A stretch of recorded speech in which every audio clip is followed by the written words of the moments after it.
No, I can't act. Or the world will see. Oh. Hello. Here we are. Good evening, everyone. My name is Daniel Baird. I'm an event facilitator here at McNally Robinson Booksellers. Before we begin, I would like to acknowledge that we are on Treaty 1 territory, and the land on which we are gathered is the traditional territory of the Anishinaabe, Aninawak, Anishinaabe, Dakota, and Dene peoples, and the homeland of the Métis Nation. In addition, McNally Robinson Booksellers itself rests on the land once occupied by the Métis community of Roostertown. And we're gathered here tonight to celebrate the launch of Prophecy, Fractured Kingdom Book 1 by M.L. Fergus.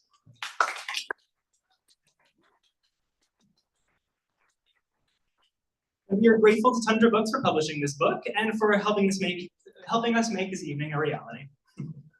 We're also grateful to our own Sabrina Simmonds for coming on board to host the event. Following a reading and a conversation, there will be an opportunity for you to ask questions. So if you are one of those here in the audience today, please raise your hand nice and high for me, and I'll come over with this wireless microphone just to make sure that you're heard over on our live stream tonight. And I will be back at the close of the event just to review signing procedure. But for now, I have the pleasure of introducing our guests. Often described as one of the loudest booksellers at McNally Robinson, host Sabrina Simmonds can often be found screaming about the next best book. When she's not hand-selling books, she's tackling her next craft project or rewatching her favorite Studio Ghibli films. M.L. Fergus's many books for young people have been translated into more than a dozen languages, optioned for television, adapted for stage, and won or been shortlisted for numerous prestigious awards. She writes illustrated books for young readers under the name Maureen Fergus. She lives in Winnipeg with her family. Please join me in welcoming M.L. Fergus.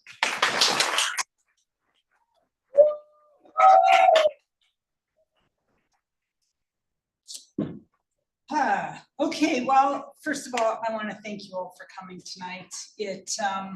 I really am just so grateful that you all took the time to be here. So this book, this moment, is many years in the making, and I thought I would kick things off tonight by telling you the story behind the story.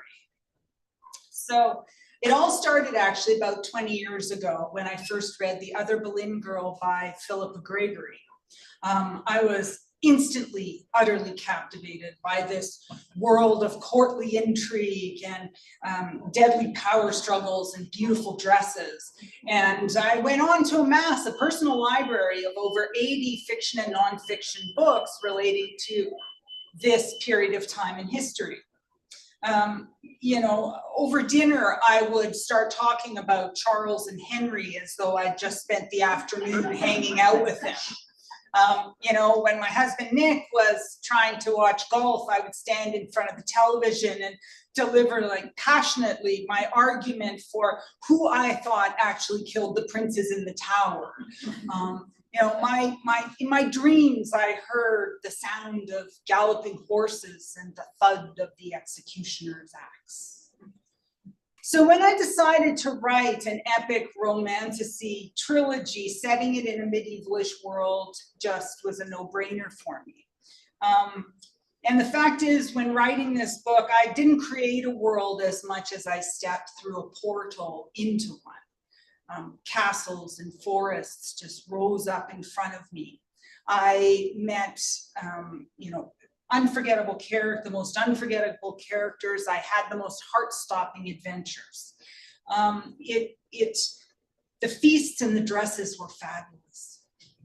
And I would get so lost in writing that I would actually stop hearing and seeing the things around me. And I would come back to myself hours later, and there would be people looking sideways at me. I realized that I'd been sitting in Tim Hortons, gasping aloud or crying actual tears because of something I'd just written. So it was a breathtaking experience. So 350,000 words later, I had finished my masterpiece. And even now, I can't pretend to be humble. I just thought these books were awesome. So awesome that I actually left no space in my heart or mind for even the remote possibility that they were not going to take over the world.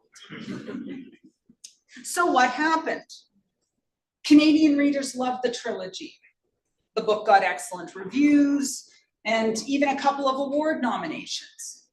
But they didn't find a home outside of Canada, and it's pretty hard to take over the world when that happens. Eventually, I put them on a shelf and I moved on to other projects.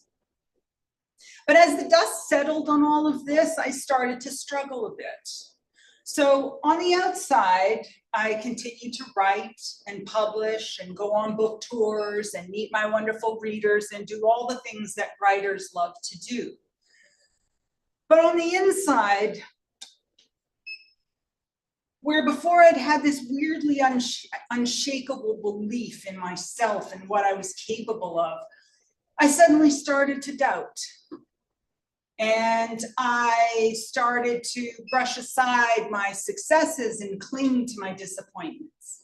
And I compared myself to others. And I was my own worst critic in the worst possible way. And here's the thing, when you start down one of these very negative paths, the longer and harder you lean into it, the worse it gets. So it should come as no surprise that after a few years of leaning long and hard, I found myself on the brink of giving up writing completely. Sitting down to write gave me full-on anxiety attacks. I could barely string 2 sentences together, and my confidence was completely shot. It got so bad that one summer afternoon, I found myself writing a breakup letter to writing. And I went looking for it before this. I couldn't find it, but I remember it went something like this. Dear writing, when we first met, I couldn't get enough of you. The time we spent together was fun and exciting. I dreamed about the wonderful future we would share. You were one of the great loves of my life. But you just don't make me happy anymore. Spending time with you is painful. I can't remember the last time we had fun together. Though the thought of living without you hurts me more than you know, I just can't go on like this. Well, I went on in this maudlin vein at some length. And I think at one point I wrote, in all seriousness, it's not you, it's me. But I got to the end of the letter and I found that I couldn't write the last line. And I realized that perhaps writing and I weren't over quite yet. So I started taking baby steps back from the brink and finding the joy again. And one day, as a part of this process, I took down the first book in this masterpiece that I'd been so proud of, and I dusted it off, and I read it again, and it was awesome. I was so fired up. I immediately got in touch with my agent and I said, you know what, we've got to get this trilogy out there again. We've got to give it another chance. And her response was short and sweet, not interested. Well, I sat with this response for a while. And then I parted ways with her. And it was a bold move because it meant a lot of doors were suddenly closed to me because a lot of publishers won't read unagented manuscripts. But it was also an empowering move. And it gave me the chance to try and find a way to get these books into the world again. So I did a lot of research and I decided to self-publish them as ebooks. Thing is, I didn't have the electronic copies of the final manuscript, so I got in touch with Tundra and, I asked if they had them and would share them with me. And in response, Lynn Misson, who is the publishing director at Tundra and who was my editor, my original editor on these books, she got in touch with me and asked if I would be interested in having a chat about revising and republishing them worldwide. Yes. I mean, I can't even say that this was a dream come true because in my very, very, very wildest dreams, I could not have conceived of something this incredible happening.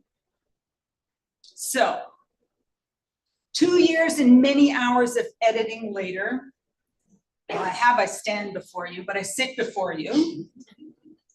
Is a tiny part of me still secretly hoping again for world domination? Yes. But mostly though, I'm just very grateful to have this second chance. So before I yield the floor to Sabrina so that she can come at me with her hard-hitting questions, I would like to tantalize you with a short reading.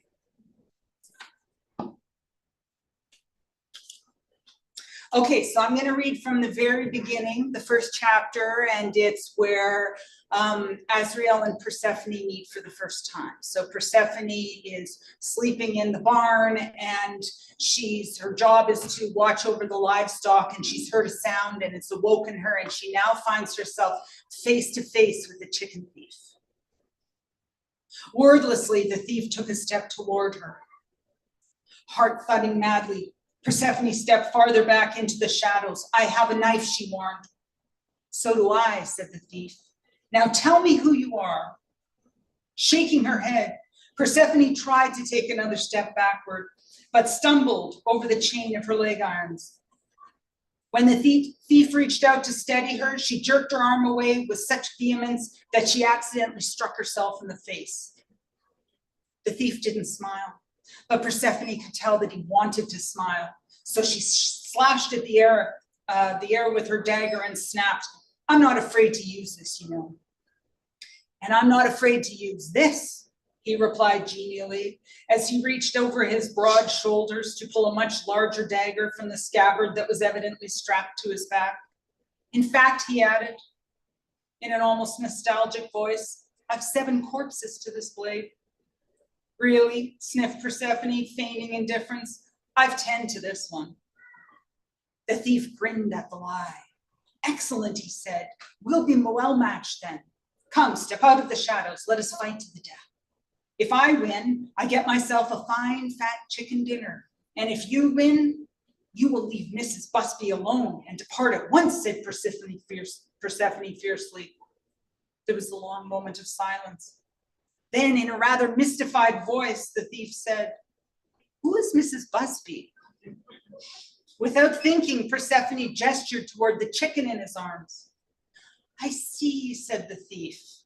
He looked to one side and then to the other before tilting his head toward her and solemnly inquiring, tell me, mistress, do you name all creatures or just the ones that taste good with gravy and potatoes? Persephone's cheeks burned with embarrassment as the thief began to chuckle.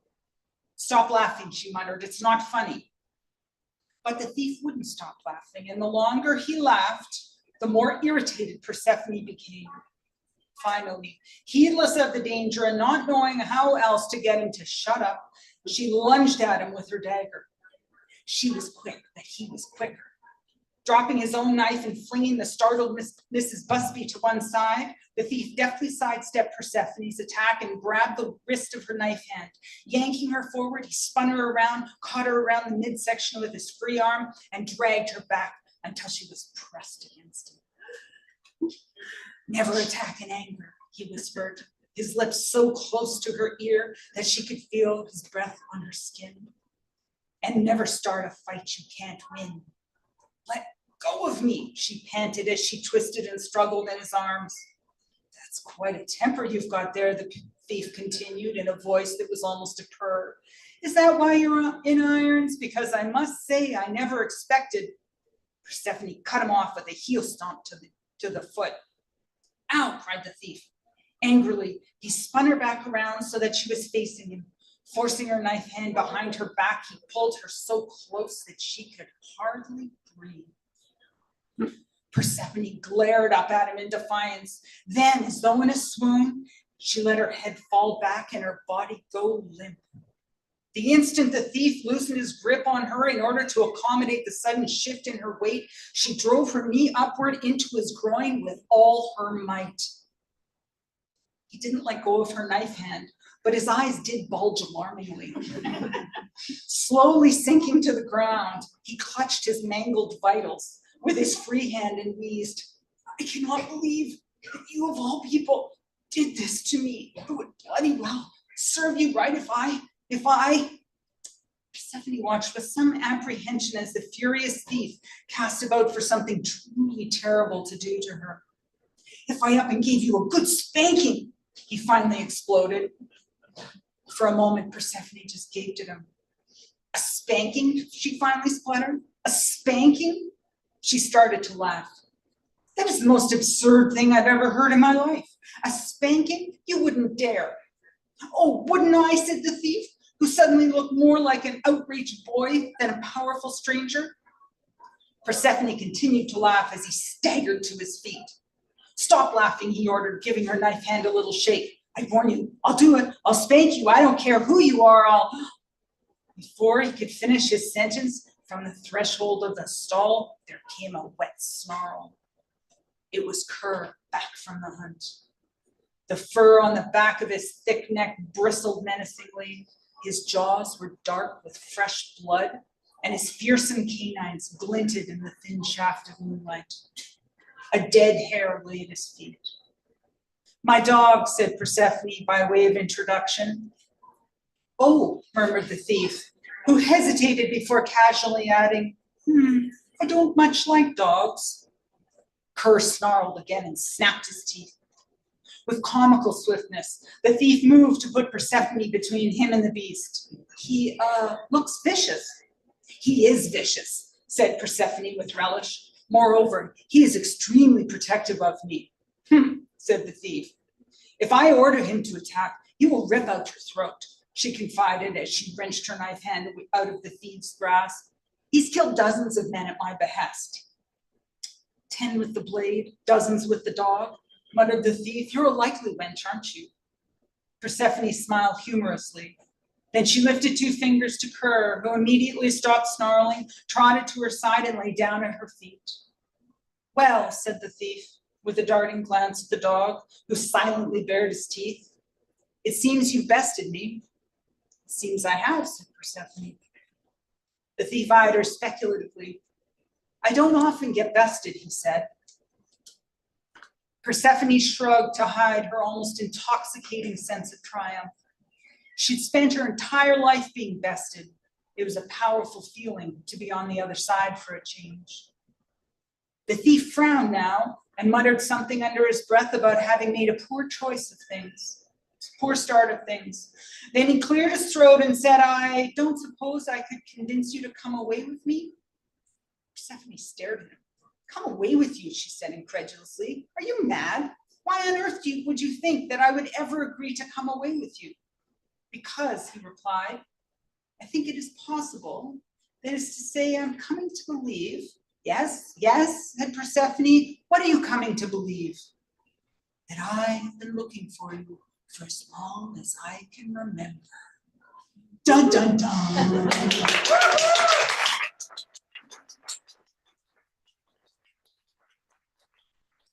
A great way to start the evening. I am happy that you chose to start from the first chapter because we get to see kind of the dynamic between Azrael and Persephone, because I feel like that follows throughout the rest of the novel. But I think the thing that I like most there is the animals that kind of get involved on her behalf. And throughout the book, there are kind of 3 prominent animals. Do you have a favorite out of the 3 animal companions that she has? Okay, so she has Kerr the dog, and she has Ivan a hawk, and she has a horse named Fleet.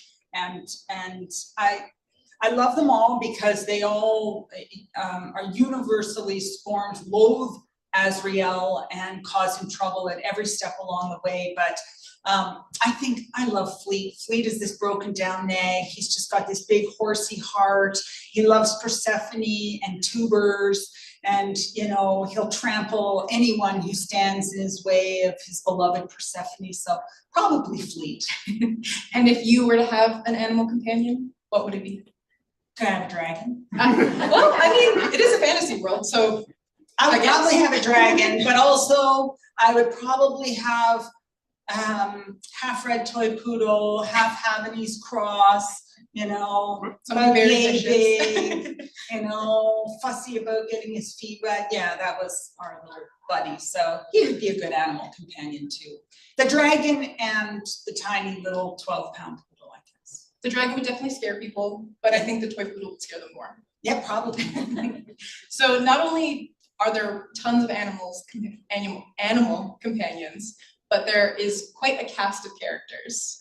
And if you were to have a spin-off series for one of the characters, do you think one could exist? Do you already kind of have some favorites that you would love to see on page?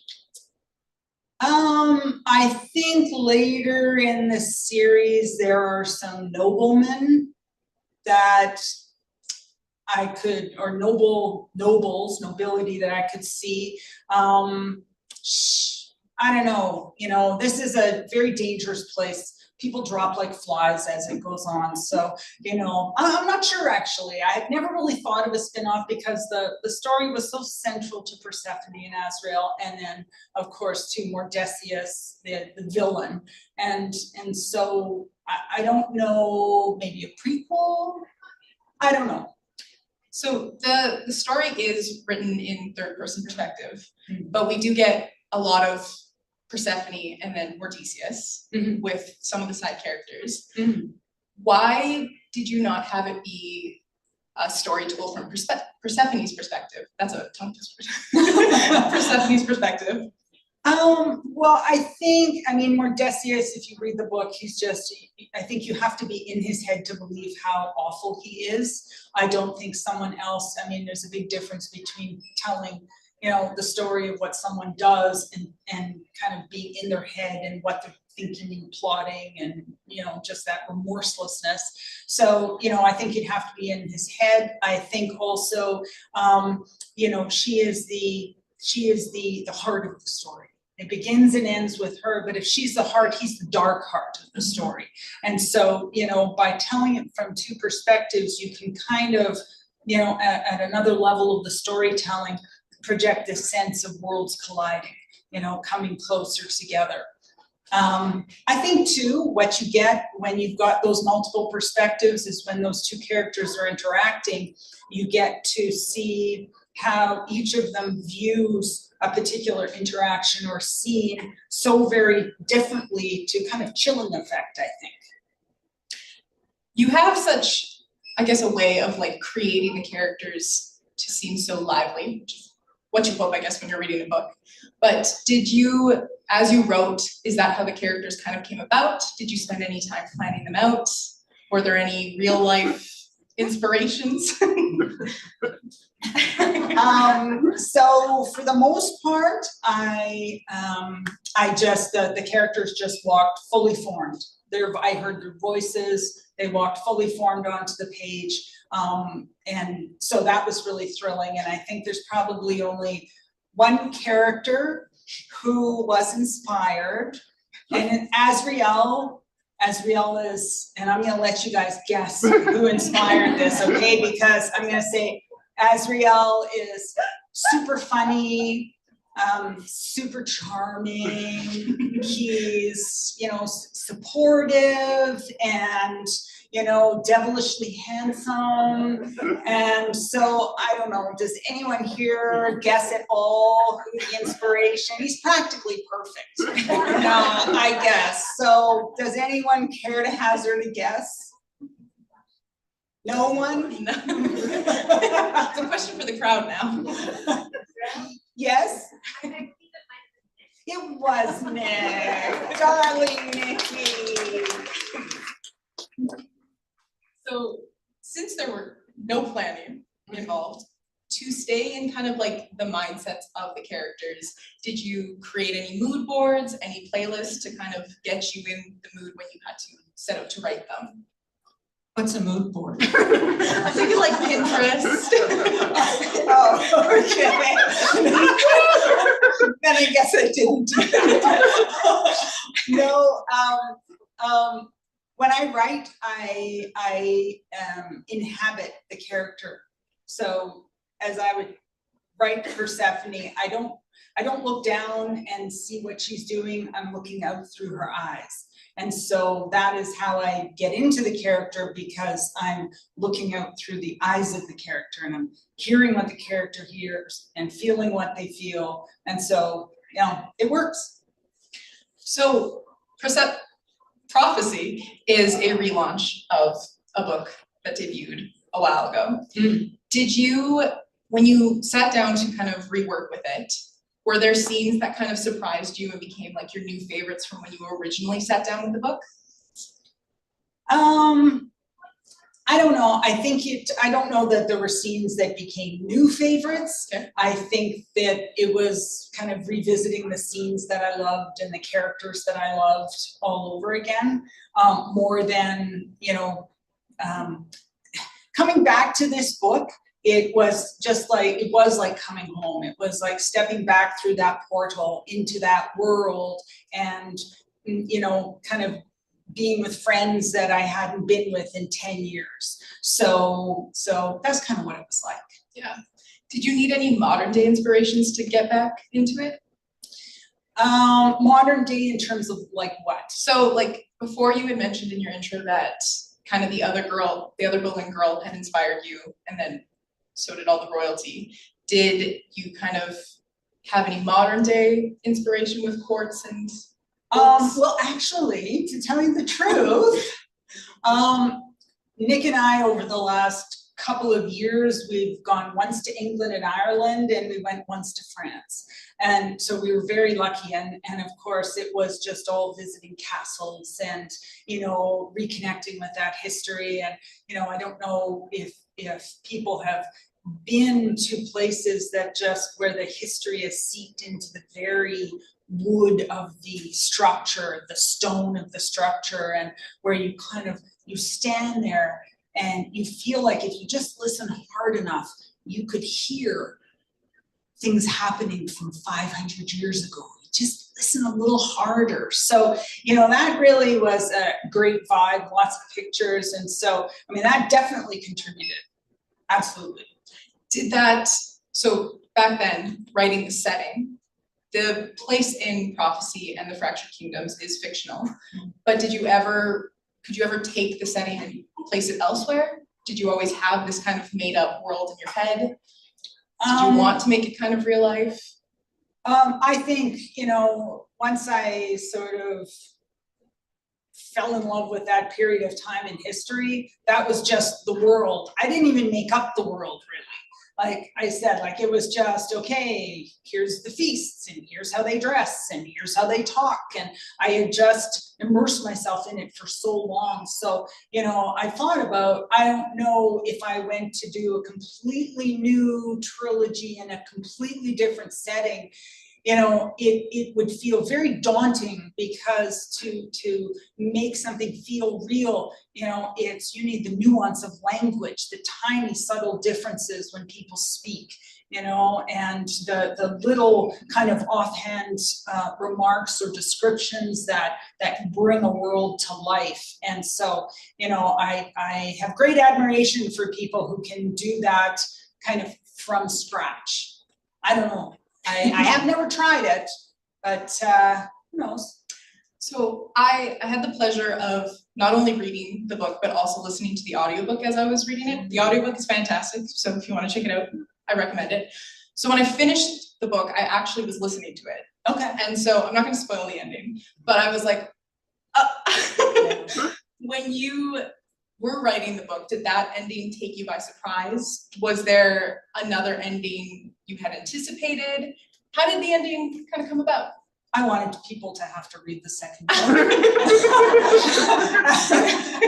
I'm sorry. I suppose I should have a more creative answer for that, but no. I mean, I wrote it as a 350,000 word story. And so I know that's probably not a very cool answer, but I did. I wanted people to have to keep reading. I haven't read the next one, but does It's book awesome. two? It's awesome. And it's coming up this May, so the second book comes out in May and the third book comes out in September. So, which I'm very glad. I mean, Tundra just did a great job with that, because when you do cliffhangers, people get surprisingly hostile. You make them wait for a year. So I was very relieved that we kind of compressed, so that, you know, people who have already started to say, oh, I really like it, I can, don't worry, next one's coming. In May. Yeah. Does book 2 end on a cliffhanger? So I should. Do you know why I had book 2 end on it? Book 3. Exactly. Tundra did such a wonderful job with the covers. Yes. How did the cover process compare to your first time, your first go at kind of the releasing? You know, I think right from the start, everyone was on the same page about having a text forward cover. I think it's very hip. I guess using the word hip doesn't make me sound very hip. Okay, but you know, I think it's very contemporary. The thing that I think we were all in agreement to, and certainly what I really loved about it is, you know, I like the first covers, but the first covers had a particular picture of a girl. And one of the things that I think is very nice is that, you know, you want people to read the book, and, you know, some people like to imagine themselves as the protagonist. And so you want to be able to give people as much opportunity to be able to do that. So that was one of the reasons that I was very pleased that we decided to go text forward, because, you know, and in the process of revising, there were aspects of description that I took out just for that small things. And it's interesting when you go back into a manuscript 10 years later and you look at language that isn't like wrong language, but you kind of give it a second thought and go, is it necessary to describe this person this way?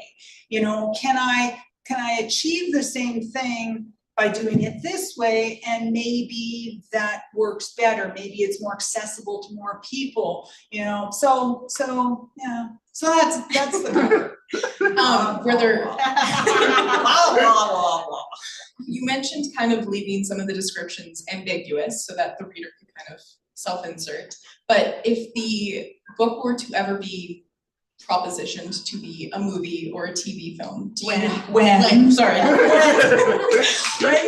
Do I have to mention the world domination thing again? Do you have any actors or actresses in mind to play some of the roles?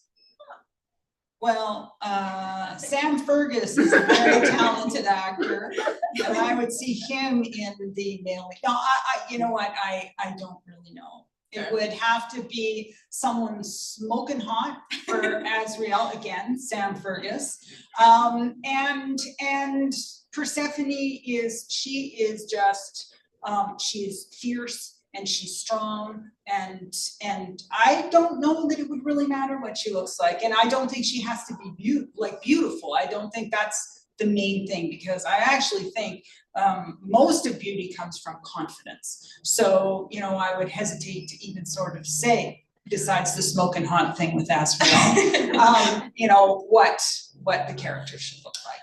You have mentioned Azrael a lot. Is he your favorite character of the series? Have we seen your favorite character with the first book? I don't know that I have a favorite character. Okay. You know, I really do. I love Persephone for all the reasons I just said. She is fierce, she is courageous, she's not perfect, and I don't mean that she's imperfect. I mean more that she's got growing to do. She's got, you know, she's got an arc there. So I love that about her. I love Mordesius and his creepy henchman, General Murdoch, because they're just so horrible.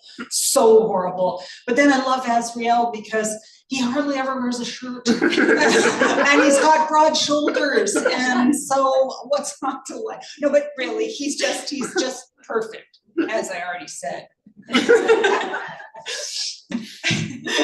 So you mentioned that when you are writing, it's a very immersive kind of experience. Does that mean you can write practically anywhere? Yeah. Yeah. I mean, I didn't start writing until 6 weeks after my first baby was born.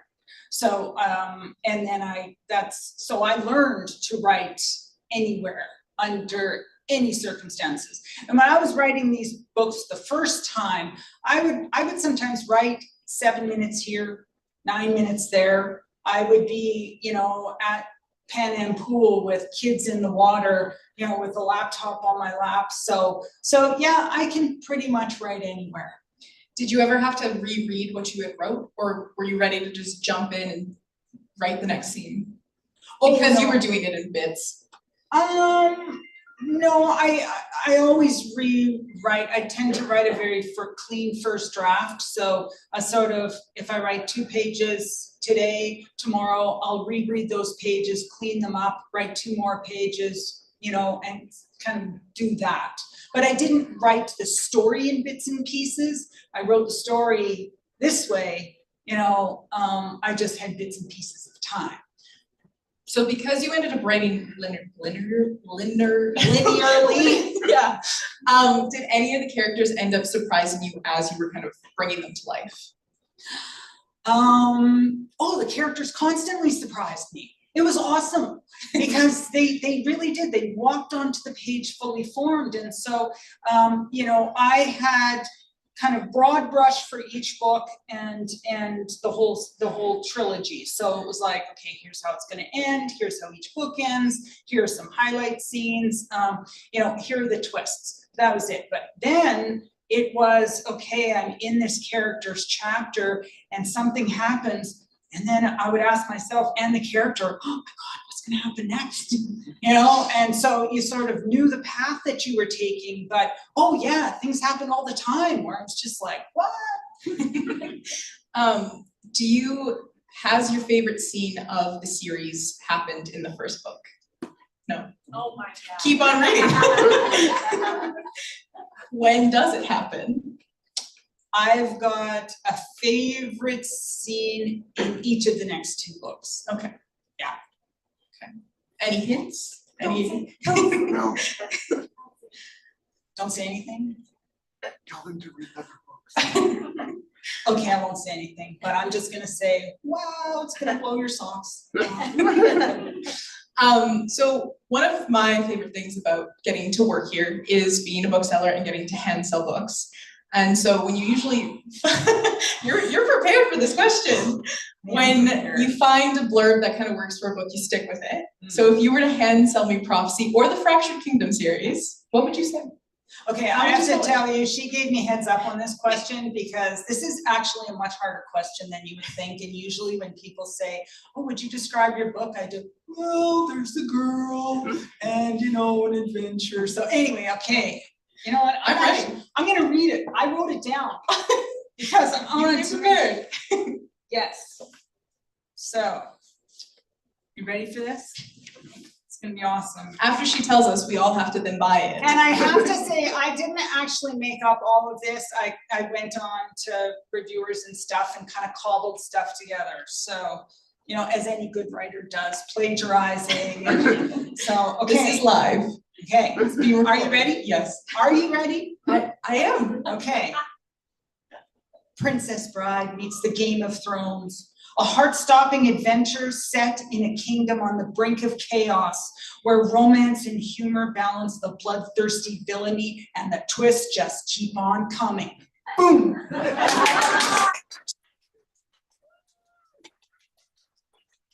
Remember that, and then I'm going to use it for when I have to hand sell a book.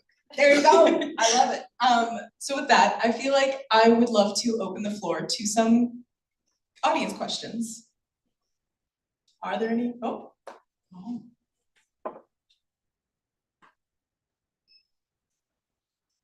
Thanks. Marie, Yes. when you wrote that letter to Nick, writing, and then you've gone through this process, what's your relationship with writing a letter now? Much better. Not yesterday's Julie. No, you know what, it's better, it's still a bit of a process, you know, and it's that kind of reminding yourself, find the joy, stay in the moment, be kind to yourself, you know, these are the things we always have to tell each other, right? And so, you know, it's much better, but it's a work in progress.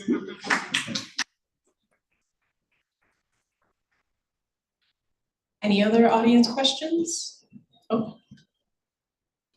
Hi, Maureen. My name's Colleen. I'm a huge fan. Oh, So I have 2 questions, if that's okay. yes. Okay, do you want the fun one or the hard one first? Oh, I don't know, surprise me. Okay, so the fun one, Yes. the names. Did they just pop into your head, or did you go back and forth trying to come up with the right name to fit the character? Yeah, in this one I kind of went back and forth a bit because especially there are a lot of characters in these books, and so, you know, trying to find names that were a bit different but not too different, that evoke a different sense of things. So yeah, I kind of went back and forth, but once I actually started writing, I kind of just went with the names. I find it very hard if I start writing, and I don't know, Jody and Colleen, if you feel the same way. We have 2 other famous Manitoba writers. Oh, I'm sorry. Their books are also available here. And we also write series? I find it hard to switch character names midstream because you kind of get attached, right, to a name. So there you go. Again, love. That was a good answer. Okay, so the next one is more serious. Yes. So as an author, it takes a lot of guts to be, it's easier to have a happy, shiny persona and not to delve into that it is a really difficult thing to be vulnerable and all the other things that you went into at the beginning. So first I want to say thank you for being honest, because that is not the easiest place to be in front of everybody that you know. But I also want to know how that has changed. Like, where are you on that journey now?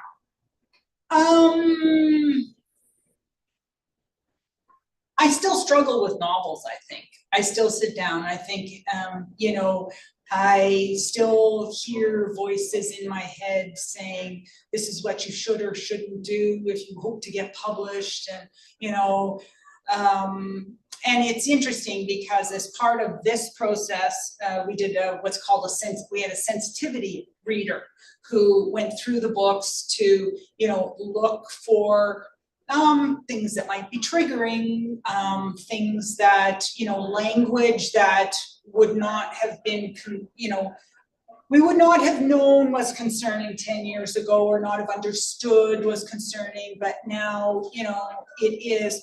And it's, so I still struggle on the novels because there's a lot of voices in my head, you know, when you sit down to try and write. And once upon a time, when I would sit down to write like when I would start a new novel, I would imagine that I'm on a dock and the lake is perfectly clear and calm, and I would just take a breath and dive in. And now I feel like I'm on the dock with about 20 people offering suggestions. so getting there, you know, but not there yet. You know, and we'll see where that goes. Yes, that young lady in the middle row. Good job, Maureen. I have a question about some of the scenes in this book. Yes. And if some did you find very tricky to write or harder to write, or did you just enjoy? Like, I'm thinking of the villain and how villainous he truly was. Was that difficult? Did you love it? I know if I'm a good person, I should probably say it was really hard to write, but it was awesome. It was so much fun. He's just such a horrible person, but it's almost like, and he's unrepentant. He's a, you know, this isn't, you know, you don't get to the end of the book and suddenly he's realized, you know, he's grown as a person. This doesn't happen. So I don't know. He wasn't, that was fun actually. Like, I don't know. just was. I'm sorry. He doesn't get a redemption arc. No, he does not get a redemption arc. You gotta call it a question. Oh, Oh, Go ahead, let's see if it works. Hello. Okay, go ahead. hello. Massive fan from the other side of the country. You look so beautiful. And I was just wondering if you could maybe tell us why you decided to go with ML Fergus or Mole Fergus. That was a great question. It was a so-so question. I went with ML Fergus. I guess a big part of it was because as Maureen Fergus, I've got all of these picture books and graphic novels, and so I thought it would be a bit disconcerting, and you're trying to kind of get a new audience here for them to go on and see, stories about wiener dogs and, puppy dogs. And so, ML Fergus lets me have different profiles on Instagram, on Amazon, on Goodreads, everything. And so, that new audience doesn't, have to stare in the face the fact that really it's all picture books and whatever. Awesome, thank you. No, thank you.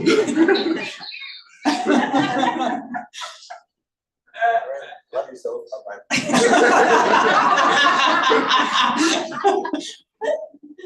So I was telling you today that I can often get frustrated in books when they jump between character stories, and how I really loved, jumping from Persephone to Mordeus,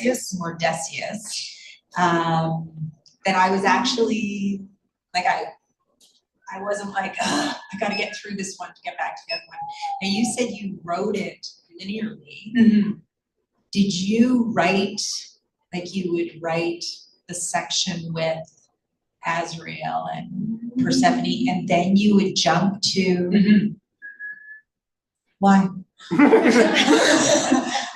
Well, because what I was able to do then is, so if you kind of think the timeline goes this way, then you just sort of plug the different perspectives onto the timeline, right? So rather than following, I'm not describing this very well. Well, had you decided, like, prior to, you said, obviously you had the layout of it, but you're like, this is where the break is gonna be, this is where the break is, you had that set out before you wrote it? Yes.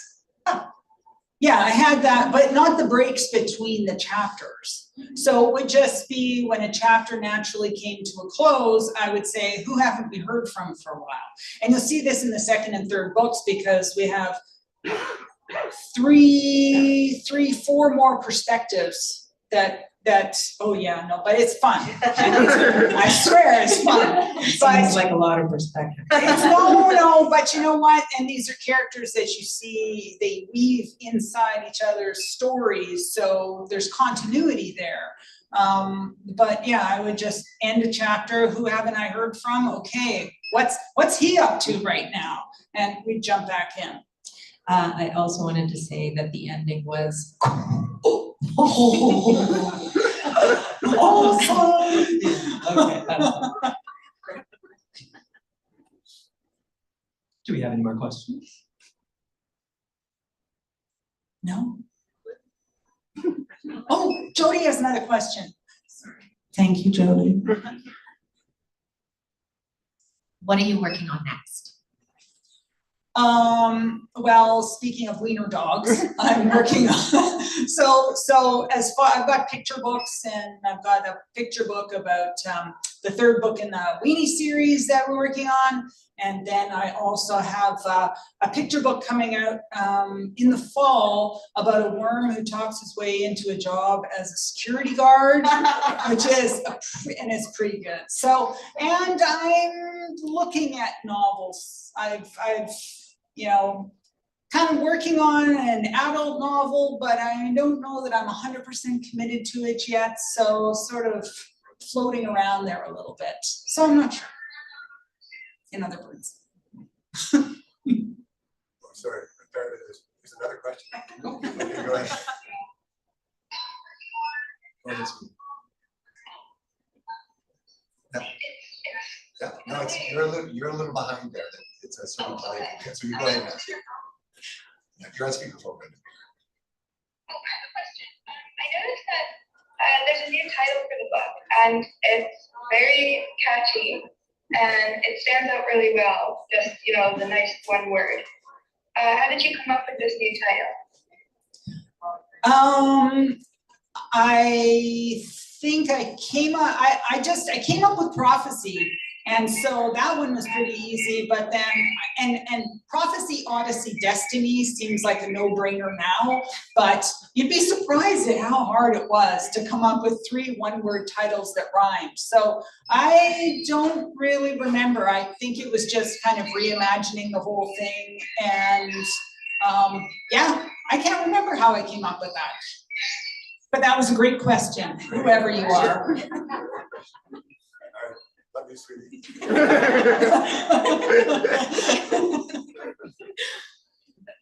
think we have time for one more question still there if anyone has one. I think this lovely lady in the front has one. You know, I don't have a question, but I have a statement that I've known Maureen since she was, I think, 5 years old. And she used to scare the bejesus out of my kids and her sister, her brother, telling them ghost stories. John has told me that, Marie, in the basement. That was so great.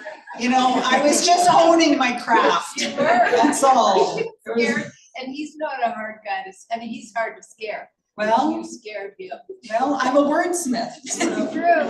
A born writer. I think we have time for one more quick question if we have one, before we wrap things up. I think we're good. Alrighty. Well, thank you both so very much. We're both to Maureen and Sabrina. We're now going to move along to the signing portion of the evening. So please feel free to approach the signing table to my right to have your book signed. No worries, you don't have to pay for it first, so you can get your book signed right away. Just make sure you do go to the cash desk before you leave. That'd be great. And you may do so before visiting our cash desk there. Thank you again to all of you for joining us, to Tundra Books, Sabrina Simmonds, and of course to ML Fergus. ML, you can call me more than I'm like, oh, lovely. Thank you. But before you go, I have people I want to thank. So I want to thank the whole team at Tundra. But especially Lynn Nissen for being my brilliant first editor, my second-time champion and all-round great person, and also Margot Blacquier for being a brilliant second editor. She was just so insightful, responsive, enthusiastic, patient with me. Now also an all-around great person, Sabrina, for being such a wonderful host. John Tiggs, Daniel, and the whole McNally team. For Nick, I already mentioned how charming and funny and everything he is. My kids, Sam, Sophie and Hannah, who both called in, you know, for their endless support, even though Sophie has repeatedly informed me that she's filled with bitterness that I didn't dedicate the first book to her like I did last time around. And of course, thanks again to all of you for being here tonight.